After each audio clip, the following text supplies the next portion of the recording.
Bonjour Lottie, comment vas-tu? C'est à toi qu'il faut demander ça. Pas trop la gueule de bois ce matin. C'est vrai que j'ai fait un repas un peu arrosé hier soir. T'appelles ça un peu arrosé? T'as carrément subi le déluge. C'était pas du pipi de chat. J'étais avec mes potes, Philippe et Loïc. On s'est un peu laissé aller. Ah bah tu parles. Entre l'un qui se bourre la gueule dans toutes les réunions politiques et syndicales et l'autre qui siffle les 20 messes,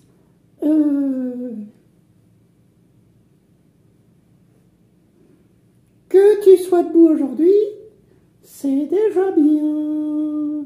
Oh, je t'en prie, tu parles de mes meilleurs amis. N'empêche que, quand t'es rentré dans l'appart, j'ai cru que je prenais un apéro, rien qu'en respirant. Un peu plus, t'allais chanter Singing in the Rain, à poil dans la cage d'escalier. Les valseuses à l'air. Alors là, je t'arrête tout de suite, Lottie. T'es une marionnette, donc t'as pas besoin de respirer. C'est vrai. Bon, en plus, j'ai pas de femme pour m'engueuler quand je rentre, hein, donc c'est pas toi qui vas me faire une scène de ménage. J'avais bu un petit peu, voilà, c'est tout.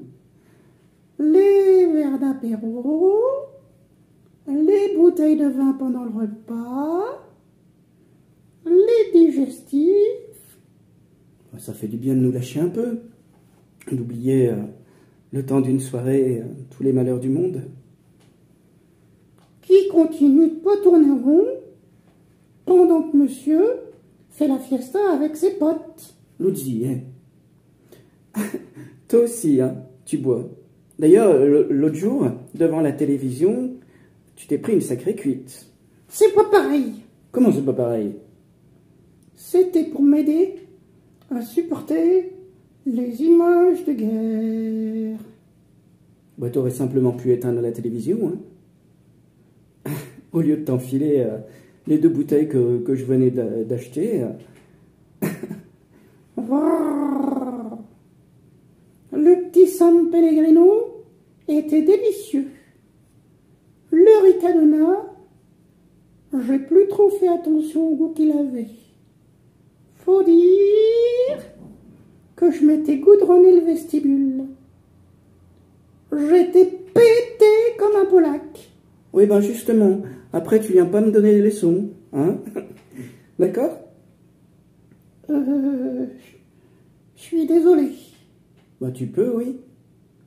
N'empêche que nous, on n'est pas des dirigeants politiques.